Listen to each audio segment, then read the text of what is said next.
Enggak, dia orang mana dia? Masalah dia nggak tahu. Abang orang mana, Bang? Saya Narogong. Narogong. Tujuannya apa buat nyiram-nyiram? Tadi bocah update, Pak. Kenapa? Update bocah. Ya tapi kan nggak bisa nyiram juga, Bang. Banyak kamera dan lain-lain. Ada anak kecil juga, kasihan. Ya, ada tolong Pak, tolong. Di besi Pak, di besi dia. Tolong. Oh, tolong Pak. Tapi seharusnya kalau bawa anak kecil jangan dibawa ke depan. Pasti bakalan Nggak kecot. tahu saya bakal kasihan dia di sana Pak. Woi, tolong.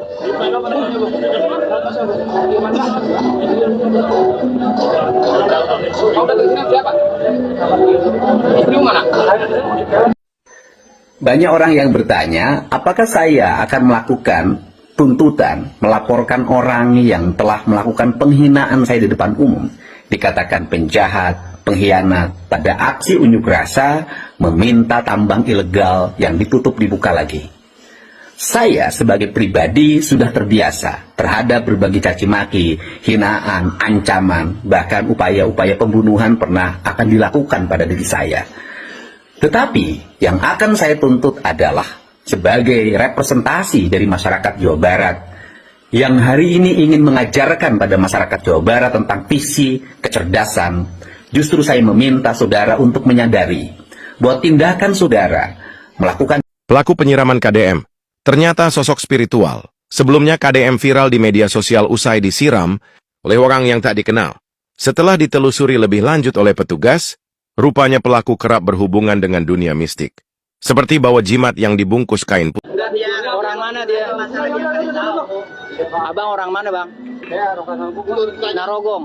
Tujuannya apa buat nyiram-nyiram? Tadi bocah update, Pak. Kenapa? Update bocah. Ya tapi kan nggak bisa nyiram juga, Bang. Banyak kamera dan lain-lain. Ada anak kecil juga, kasihan. Saya pernah membuat beberapa video ya, beberapa waktu sebulan atau 2 bulan lalu, dan tentang kekhawatiran saya tentang keselamatan Pak Deddy Mulyadi. Dan ini salah satu bukti. Karena apa? Karena saya melihat dari mulai ada gebrakan yang dilakukan Pak Deddy Mulyadi terhadap sesuatu kebiasaan yang dipertahankan sehingga seperti budaya gitu ya. Itu banyak sekali penentangnya. Ada suara-suara sumbang di belakang. Pertama hanya nyindir-nyindir, berikutnya bahasa yang keluar itu mulai kasar. Setelah kasar itu kelihatan bahasanya semakin brutal gitu. Dan ketika bahasa yang keluar brutal, itu menandakan bahwa orang itu udah mulai kehilangan kesabarannya, kehilangan akal sehatnya. Dan ini udah mulai kelihatan. Dan ujung dari semua itu adalah tindakan fisik. Dan ini udah mulai kelihatan ya.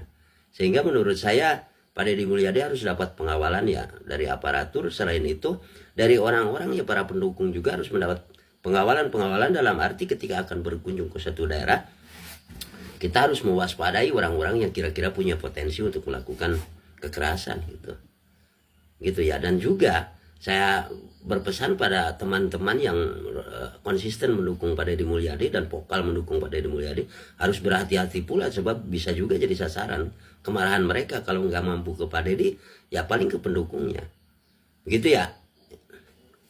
Paling Deddy Mulyadi 1 periode. Kenapa? Kemarin milih Deddy Mulyadi Bapak? Milih Mulyadi, orang sini banyak milih Deddy Mulyadi. Kecewa udah. Daerah kecil, usaha, jual kopi 1.000-2.000 keuntungan buat ngempanin anak bini saya. Kalau begini kan saya mau makan dari mana? Kerjaan susah. Udah Pak, begitu aja Pak. Waktu itu kan Pak Deddy kan kesini ya Pak, ke Gabus katanya. Iya. Ngasih pemberitahuan keluarga. Enggak dikasih pemberitahuan saya. Konten doang ya? Yang konten doang, suruh bongkar doang udah gitu. Ini Saya mah, ini. nggak apa-apa saya mah didoain sekali enggak. Karena nggak apa-apa. Karena urusannya, kalau saya kan mikirnya bukan buat diri saya sendiri. Ngapain saya capek-capek kesini ngurusin orang kali sepak? Bener nggak? Jauh-jauh.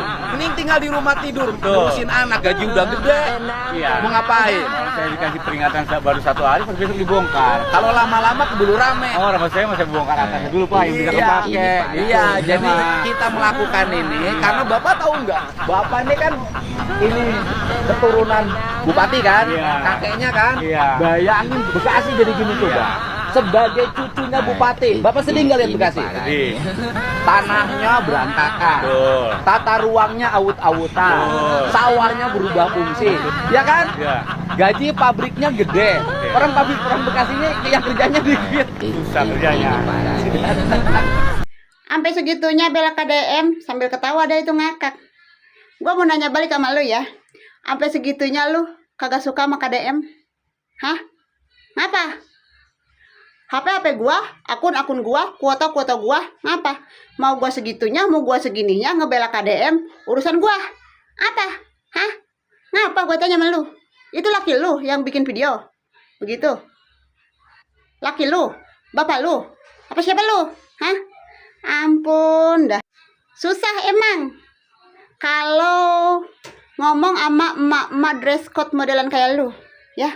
Emak-emak yang taunya tibang kumpul sana, kumpul sini, kopi cantik, senam aerobik sana sini, seragaman dress code-an yang ujung-ujungnya apa? Begini sama laki.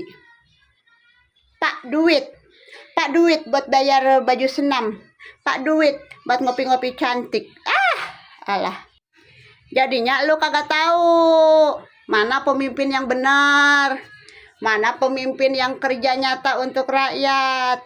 Sekalinya ada orang yang ngebela pemimpin yang benar, lu kayak begitu ngejek. Karena apa? Karena lu nggak punya otak, nggak punya hati. Bisanya apa? Bisanya cuma nongki-nongki cantik, ngerumpi sana sini, gibah sana sini.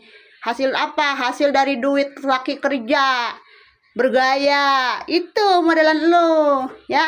Makanya lu kalau ada orang yang ngebela pemimpin yang benar, yang bagus, lu ini ngakak ketawa. Begitu, ya. Udah. HP gua, akun gua, kuota gua kagak ngerugiin lu, ya. Hasil gua nyari duit sendiri, gua beli kuota juga, ya. Begini, ya. Segitunya gua ngebela KDM. Iya, emang gua begini. Apa lu? Hah, masalah buat lu? Dasar lu tibang emak-emak dress code-an lu kalau kagak kebeli apa-apa, kalau ngumpul sama teman-temannya satu orang kagak ada, lu omongin. Begitu, saling gibah.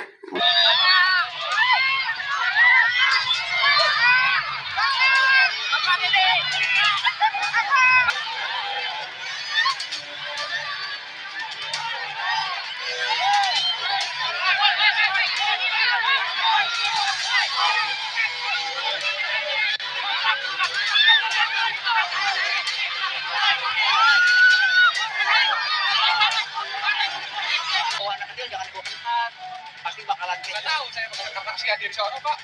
Woi, tolong. Udah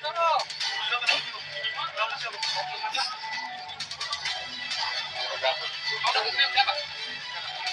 Gimana? Kalau anak itu yang dilepas air kayak gini gimana? Ini apa? Bawa isi. Wah.